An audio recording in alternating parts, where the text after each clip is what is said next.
Tiago, capítulo 1.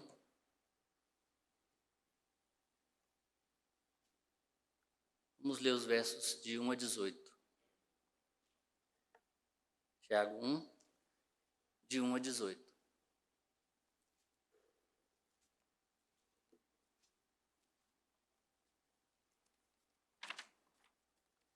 Assim diz a palavra do Senhor. Tiago, servo de Deus e do Senhor Jesus Cristo. As 12 tribos que se encontram na dispersão, saudações. Meus irmãos, tende por motivo de toda alegria o passardes por várias provações, sabendo que a provação da vossa fé, uma vez confirmada, produz perseverança. Ora, a perseverança deve ter ação completa, para que sejais perfeitos e íntegros, em nada deficientes. Se, porém, algum de vós necessita de sabedoria, peça a Deus, que a todos dá liberalmente e nada lhes impropera, e ser-lhe-á concedida. Peça, porém, com fé, em nada duvidando, pois o que duvida é semelhante à onda do mar, impelida e agitada pelo vento. Não suponha esse homem que alcançará do Senhor alguma coisa. Homem de ânimo dobre, inconstante em todos os seus caminhos. O irmão, porém, de condição humilde, glorie-se na sua dignidade, e o rico na sua insignificância, porque ele passará como a flor da erva. Porque o sol se levanta com seu ardente calor, e a erva seca, e a sua flor cai, e desaparece a formosura do seu aspecto. Assim também se murchará o rico em seus caminhos. Bem-aventurado o homem que suporta com perseverança a provação, porque depois de ter sido aprovado, receberá a coroa da vida, a qual o Senhor prometeu aos que o amam. Ninguém, ao ser tentado, diga: sou tentado por Deus, porque Deus não pode ser tentado pelo mal, e Ele mesmo a ninguém tenta. Ao contrário, cada um é tentado pela sua própria cobiça, quando esta o atrai e seduz. Então, a cobiça, depois de haver concebido, dá à luz o pecado, e o pecado, uma vez consumado, gera a morte. Não vos enganeis, meus amados irmãos. Toda boa dádiva e todo dom perfeito são lá do alto, descendo do Pai das luzes, em quem não pode existir variação ou sombra de mudança, pois, segundo o seu querer, Ele nos gerou pela palavra da verdade, para que fôssemos como que primícias das suas criaturas. Até aqui, vamos orar mais uma vez, feche seus olhos. Pai querido, nós agradecemos por mais esse dia, te agradecemos, ó Pai, por mais esse culto em que nós podemos celebrar a Ti, em que nós podemos ler a Tua palavra, Senhor, ouvir a Tua palavra. Fala aos nossos corações, Senhor, nessa noite. Abre os nossos ouvidos, as nossas mentes, ó Pai, que nos despojemos de toda nossa vaidade, de todo o nosso egoísmo, Senhor, de todo o nosso eu, e estejamos, ó Pai, despojados de tudo diante do Senhor. Essa é a nossa oração que nós fazemos, em nome de Cristo Jesus. Amém.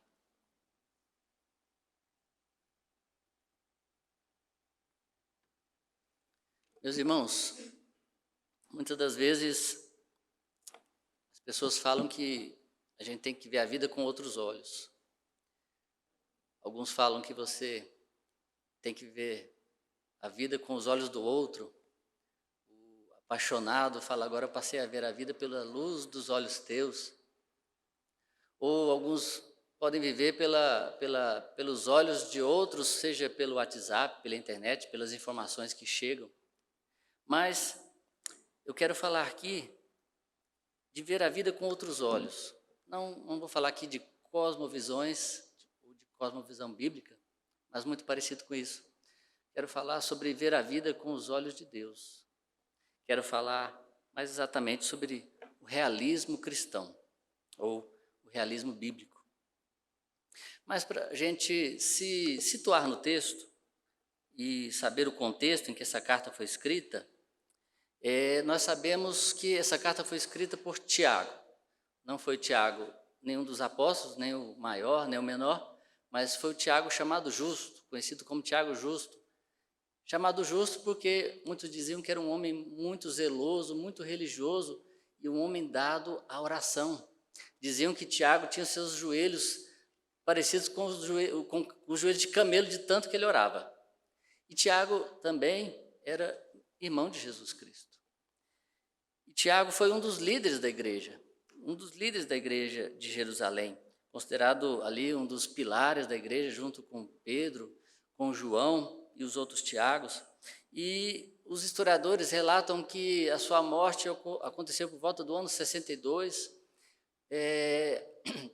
depois de ser torturado e depois de ser jogado do parapeito do templo. Essa carta, então, é escrita entre o ano de 44 a 62. Não há um ano exato que possamos saber exatamente quando foi escrita. E Tiago, então, escreve essa carta para os cristãos que estavam na dispersão, os cristãos que foram dispersos pelo mundo por causa das perseguições que estavam sofrendo. E o contexto que essa carta escrita chega a uma igreja que estava no meio da perseguição. Com certeza aconteceu após o apedrejamento de Estevão, o martírio de Estevão, onde ali a igreja se dispersa e ali começa a ser perseguida. Tiago escreve essa carta e ele fala não como um excelente teólogo, não apenas como uma pregação de um excelente teólogo eloquente, mas ele fala como um pastor sábio e amoroso aos irmãos daquela igreja. Um pastor maduro e amoroso que amava as ovelhas daquela igreja. Tiago revela a sabedoria de Deus para perseverar em meio às perseguições até a volta de Cristo. E eu queria que nós olhássemos para o texto novamente e eu queria compartilhar com os irmãos um pouco do que Tiago compartilhou aqui nesses versículos e o que ele compartilha com aqueles primeiros cristãos e compartilha conosco também.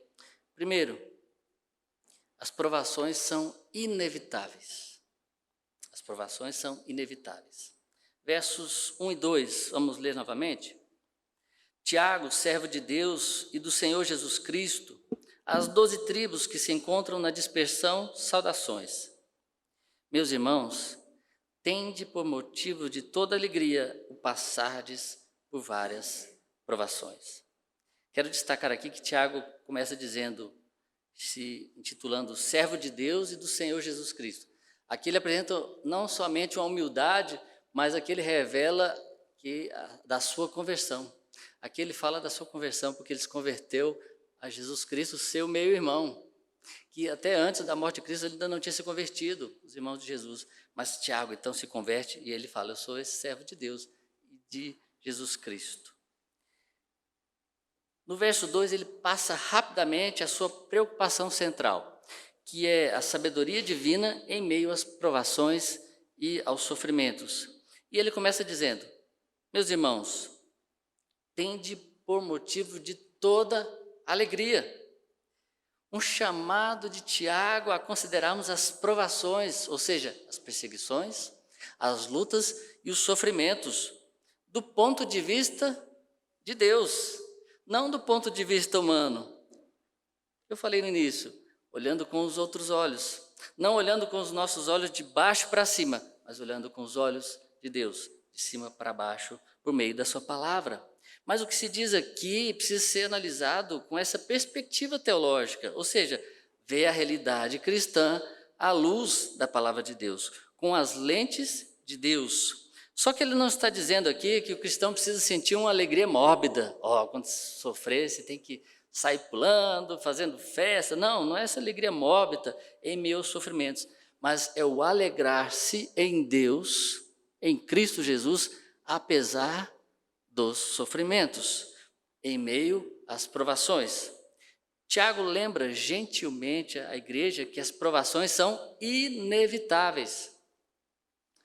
Se nós lermos na versão Almeida, revista e corrigida, esse versículo 2, ele diz o seguinte, quando passardes pelas provações, quando passardes, ele não diz, e se passardes pelas provações, ele diz quando, ou seja, está dizendo que vai acontecer, elas existirão, não é se, mas é quando passardes pelas provações, tende motivo de toda alegria. Tiago está dizendo que as provações virão, meus irmãos. Essa é a boa notícia de Tiago. As provações virão. Ele sabe que as dificuldades se tornam maiores quando a gente ignora os problemas e achamos ingenuamente que os problemas e as dificuldades nunca chegarão a nós. Deus nunca prometeu que seus filhos se ficariam livres deste mundo caído. A oração do nosso Senhor Jesus Cristo, em João 17, a oração sacerdotal, Jesus pede, Senhor, não os peço que os tires do mundo, mas os livres do mal. Em sua sabedoria, Deus nos escolheu para vivermos neste mundo caído, nessa presente era. E eu e você, todos nós que estamos aqui, Ele nos escolheu para viver no ano de 2023, em meio ao cenário que nós vivemos. E sejam lutas, doenças, guerra, poluição, decepções, perigos, todos nós somos de alguma forma atingidos pelos efeitos da queda, pelos efeitos do pecado. Nós não deveríamos ficar surpresos quando as provações viessem, mas na verdade deveríamos ficar surpresos quando elas não vêm. Quando está tudo muito bom, está tudo muito bem, cuidado. Aquele que pensa estar em pé, vigie para que não caia. Acabamos de ler. Tiago quer proteger a sua igreja de serem pego de surpresa. Ele quer que eles vivam um realismo cristão maduro, pois nós vivemos num mundo real, onde as provações, as aflições são reais e onde fazem parte da nossa vida real. Nós não vivemos num mundo paralelo. Nós não vivemos no mundo do faz de conta, do país de Alice, do país das maravilhas. As provações não são uma exceção à regra, elas são a regra. Tiago encorajou seus leitores a verem suas provações como um modo de amadurecerem em Cristo Jesus. E Tiago, então, passa a apresentar as bênçãos das provações. Vamos ler os versos 3 e 4. Sabendo que a provação da vossa fé, uma vez confirmada, produz perseverança. Ora, a perseverança deve ter ação completa, para que sejais perfeitos e íntegros, em nada deficientes. Tiago enfatiza aqui as bênçãos das provações. Essa frase soa meio estranha, parece uma contradição. Como assim? Bênção, provação e sofrimento? Como é que é isso? Tiago tem um modo muito estranho de falar sobre sofrimentos. Ele sugere que os sofrimentos são algo que precisamos.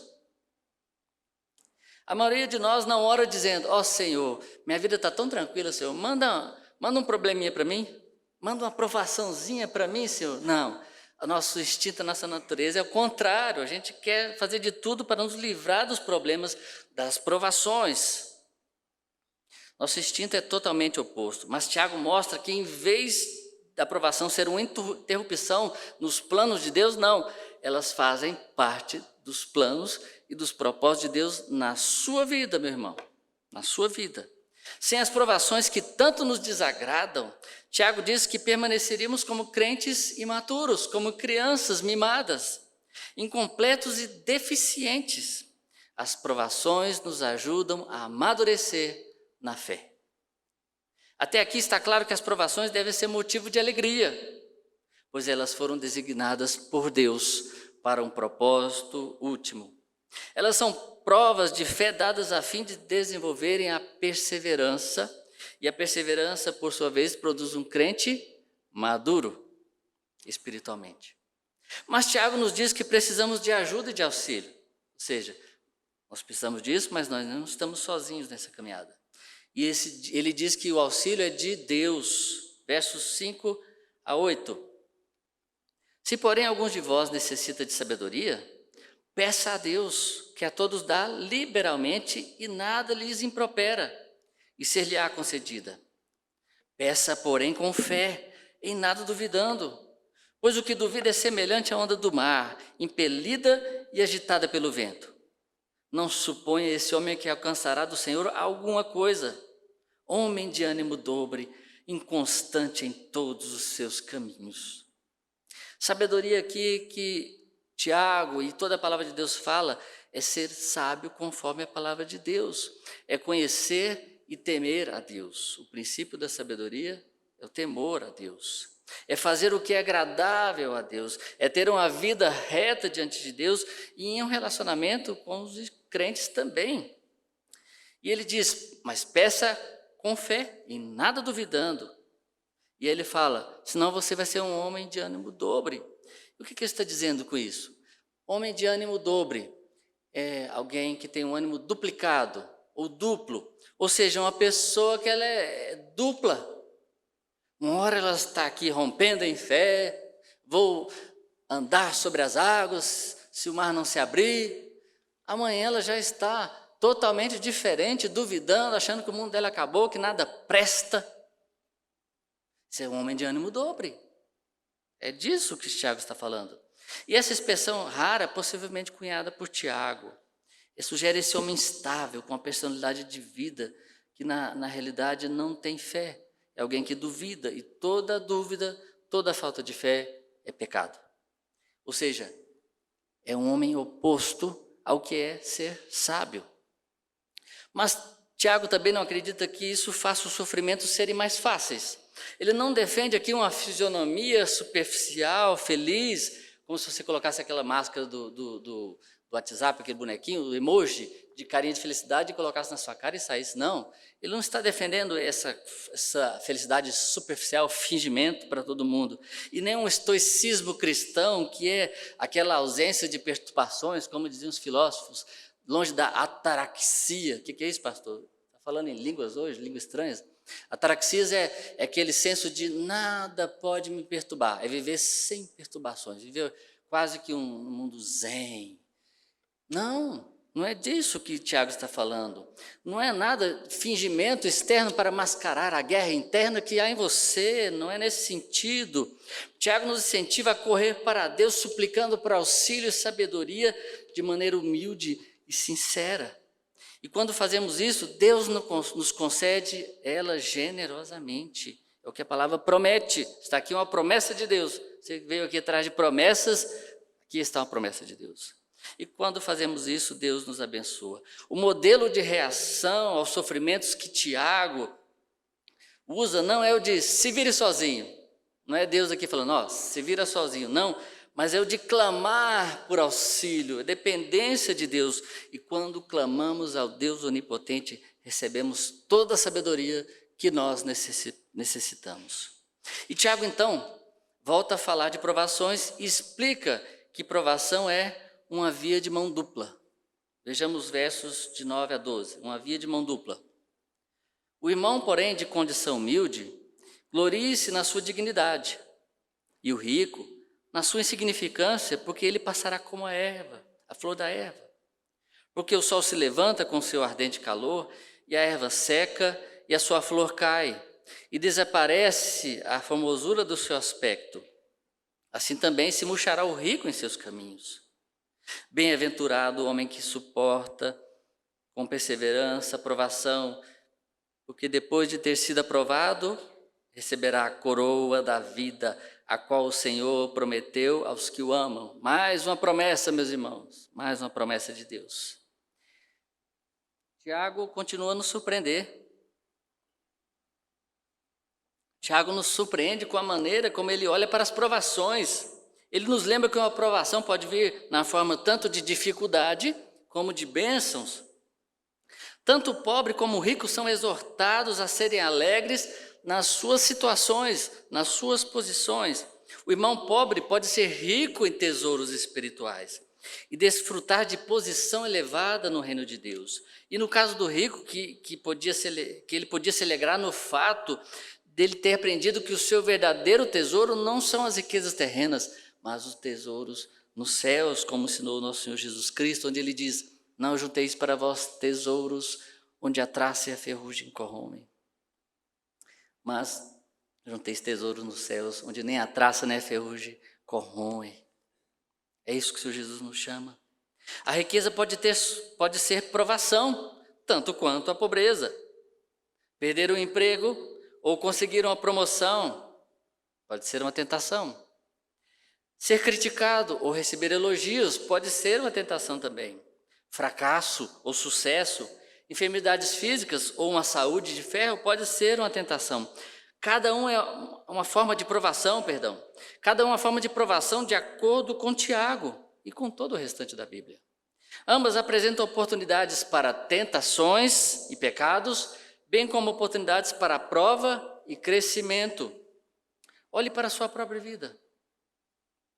Todas as suas provações têm sido só de sofrimento? Será que não teve coisas boas na sua vida? Bênçãos na sua vida? Será que essas bênçãos não se tornaram, às vezes, maldições? Porque talvez foram provações de Deus na sua vida e você não soube fazer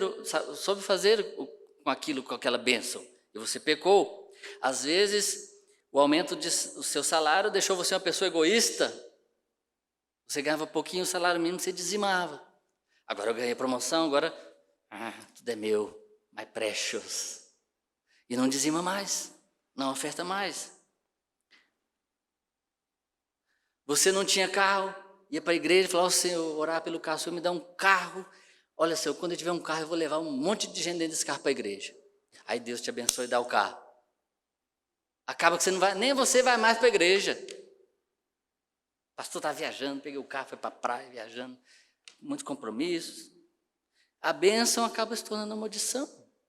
A bênção se torna uma prova para você também, e cabe a você reagir a essa bênção. O orgulho pode acompanhá-lo no seu trabalho desempenhado na igreja. Até o nosso trabalho, que é também para a glória de Deus, como as outras coisas, também pode se tornar orgulho espiritual para nós. Estaremos pecando. Nós não nos debatemos apenas com o querer, mas nós lutamos com as bênçãos também.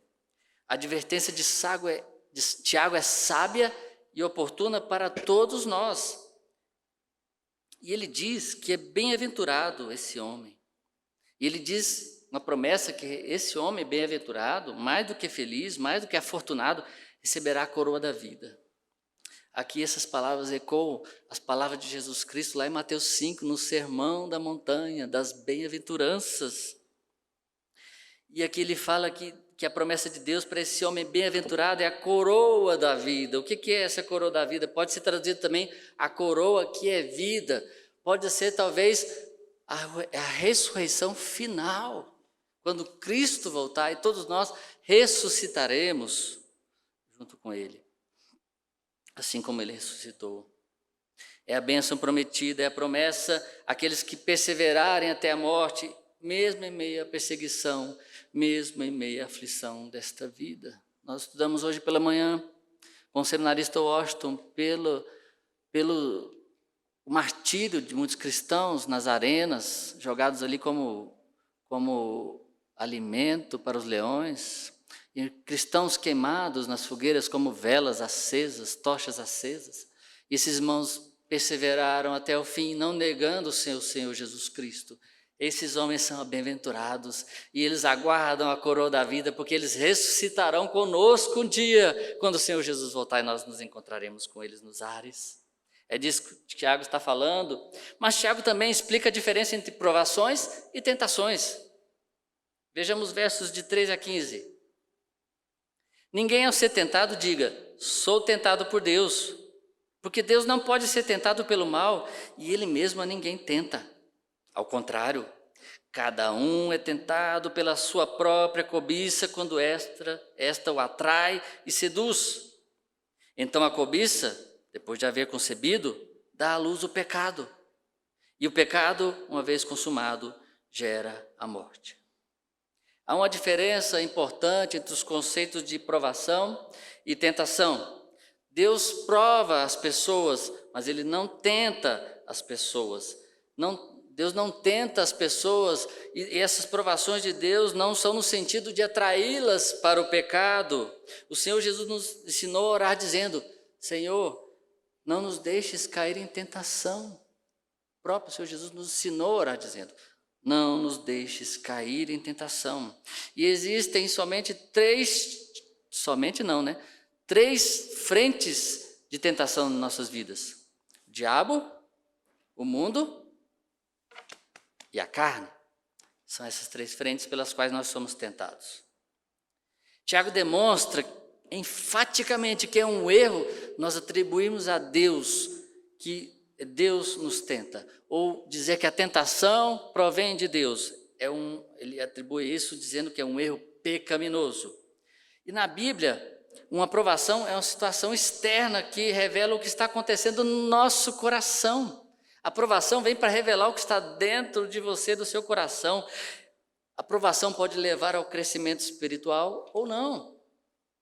Em outras palavras, o solo da provação pode produzir frutos ou espinhos. O que faz a diferença? Tiago diz que a colheita depende do que está acontecendo no seu coração, no meu coração, no seu coração. Se a provação levar à tentação e pecado, é porque a pessoa foi atraída e seduzida pela sua própria cobiça, a cobiça do seu próprio coração. É sinal de humildade e é muito importante admitir que as provações não nos levam a pecar. As provações não nos levam a pecar. Deus não tenta você a pecar por meio das provações. Se reagimos pecaminosamente às provações que Ele envia, não é porque somos forçados a pecar, mas porque nossos corações escolheram fazê-lo. Mas nós realmente acreditamos nisso? Sobre provações e em como reagimos a elas? Por exemplo, você pode dizer: mas o fulano me deixa irritado, por isso que eu explodi. Briguei com a esposa hoje, aí depois vou lá me desculpar. Não, mas aí você se desculpa, mas sempre tem um mais, né? Mas também você me irrita. O fulano me irritou, Deus, Adão, né? Só essa mulher que o Senhor me deu, por isso que eu peguei. Mas o trânsito me deixa maluco. Parece aquele desenho do Pateta, que ele é um cidadão todo bem comportado, com a sua muletinha, vai trabalhar, entra no carro e ele vira um louco. Mas esse o trânsito é o inferno. Será que o trânsito tem esse poder? Será que o trânsito é uma pessoa, é um ser maléfico que faz você ter uma atitude imoral, pecaminosa? Será que ele tem tanto poder sobre a sua vida assim? A gente quer colocar desculpa nos outros para os nossos pecados. E deixamos de ver o verdadeiro caráter dos nossos corações, deixamos de examinar os nossos corações. Aqui está uma verdade que nos humilha. As provações não nos levam a ser o que não temos sido. Pelo contrário, elas revelam o que nós temos sido o tempo todo. A colheita que a provação produz é o resultado das raízes que estão em nossos corações. Se você enche o seu coração de entulho, vai sair entulho. Se você enche o seu coração de ódio, da sua boca sairá ódio. Se você enche o seu coração de pornografia, só sairá da sua vida pornografia. Se você enche o seu coração de toda corrupção, só sairá da sua boca corrupção, mentira. Tiago, então, mais uma vez, volta-se para o auxílio divino e diz: Deus é o doador de boas dádivas. Verso 16 até o 18. Não vos enganeis, meus amados irmãos. Toda boa dádiva e todo dom perfeito são lá do alto, descendo do Pai das luzes, em quem não pode existir variação ou sombra de mudança. Pois segundo o seu querer, Ele nos gerou pela palavra da verdade, para que fôssemos como que primícias das suas criaturas. Tiago diz que toda dádiva e todo dom perfeito procedem de quem? Do Pai das luzes. O Pai que criou todas as coisas, o universo, os luminares. Mas os luminares, que são são criações de Deus, eles se apagam, se acendem e se apagam. Mas o Pai das luzes, a sua luz sempre brilha. Ela não apaga, ela não se ofusca. Por quê? Porque Deus é um Deus imutável, que não tem sombra de mudança. Deus é um Deus de imutável bondade e misericórdia. Deus é o supremo autor da luz.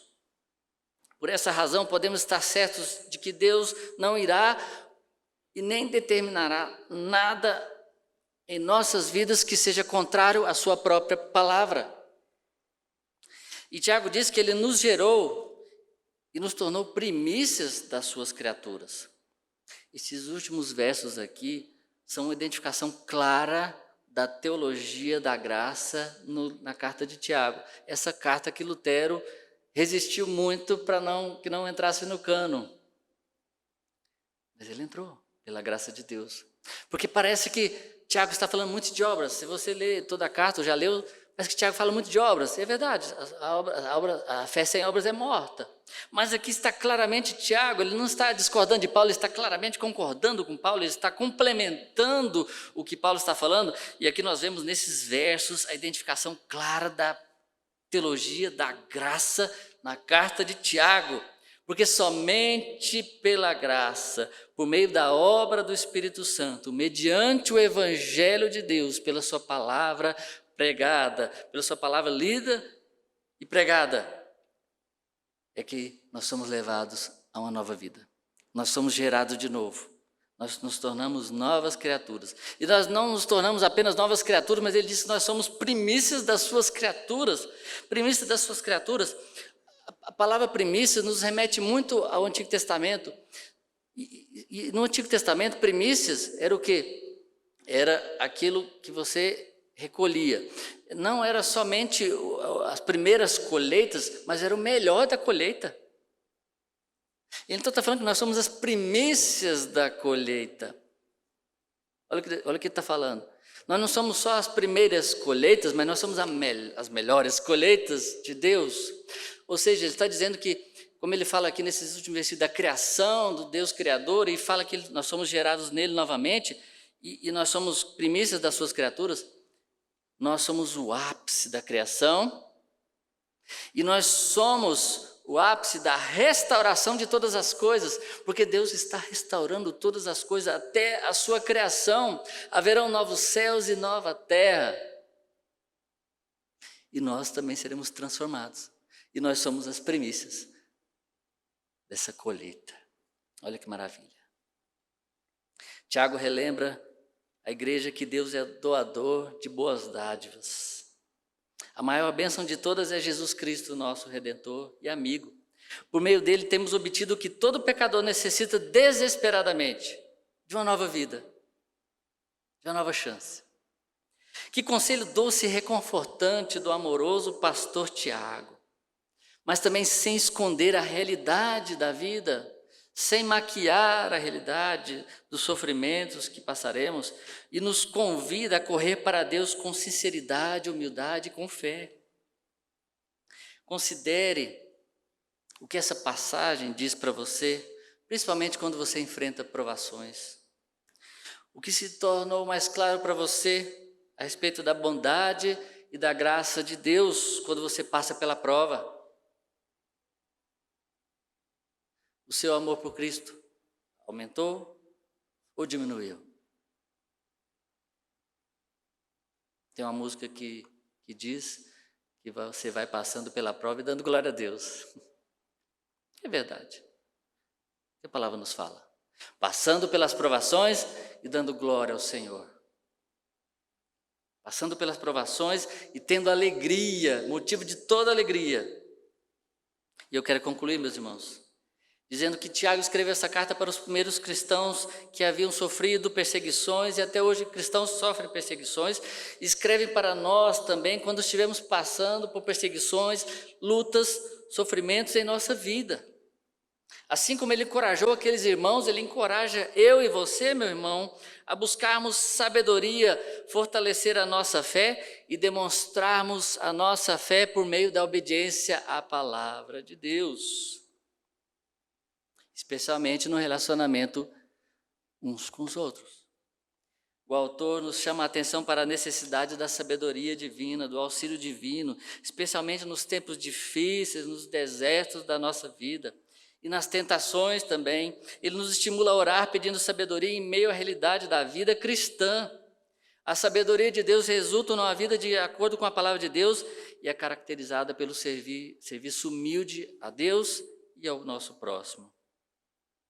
E esta sabedoria, meus irmãos, é nada mais, nada menos do que uma pessoa. Domingo passado, o reverendo Jailson disse que a alegria é uma pessoa.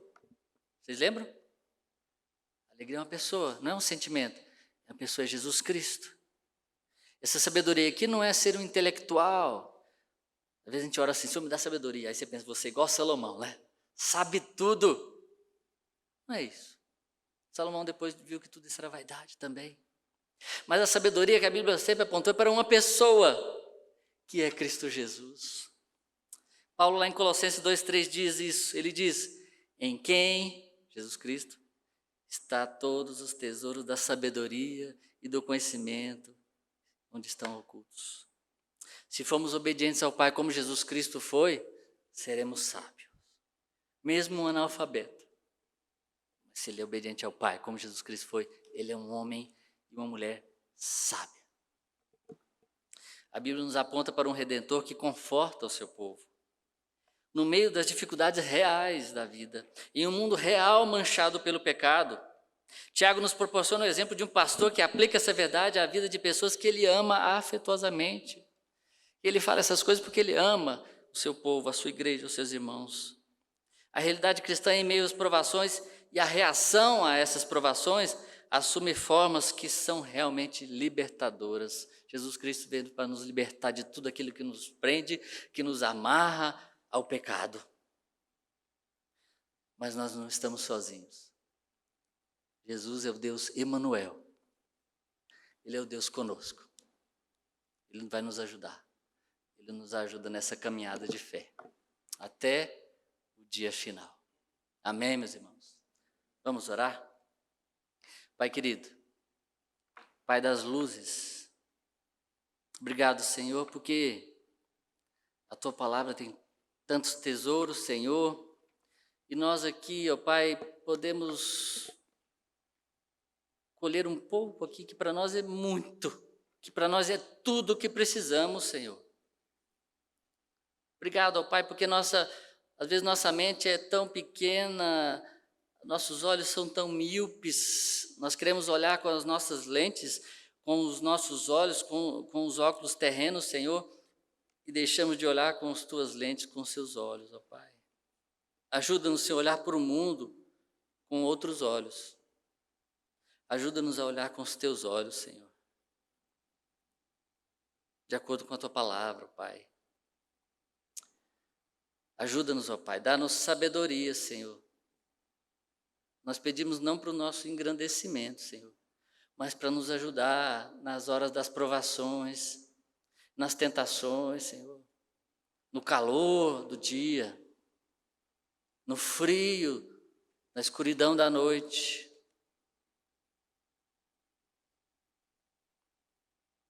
E na Tua palavra nós encontramos o conforto, ó Pai, do supremo pastor, do bom pastor que é Jesus, que cuida da Sua igreja, que cuida dela e carrega em seus braços como um cordeirinho até o dia final. Ó Senhor, toque nos corações daqueles que ainda estão com os seus olhos vendados, ó Pai. Olham para o mundo com outros olhos, com os olhos da cobiça, a atração que o mundo traz, as tentações que o mundo traz, Senhor. Abre os seus olhos para que eles vejam a Cristo Jesus, para que por meio da Tua palavra, pela ação do Teu Santo Espírito, os seus corações sejam tocados e transformados, ó Pai, as escamas dos seus olhos caiam, Pai, e eles possam ver o mundo real, como o Senhor criou, e como o Senhor controla, como o Senhor é soberano sobre todas as coisas, ó Pai, e olhar para esse mundo caído, Senhor, com os pés nesse mundo, com os pés no chão, mas os olhos para cima. Com os olhos no nosso Redentor, Jesus Cristo, que em breve voltará para nos levar. Essa é a nossa oração que nós fazemos, Senhor. E já agradecemos, porque pelas Tuas promessas aqui, que nós cremos nas promessas da Tua palavra. Porque em Ti não há mudança, nem sombra de variação. Por isso estamos alegres em Cristo Jesus. E em nome do nosso Senhor, Salvador e Redentor das nossas almas, que nós oramos no nome de Jesus. Amém.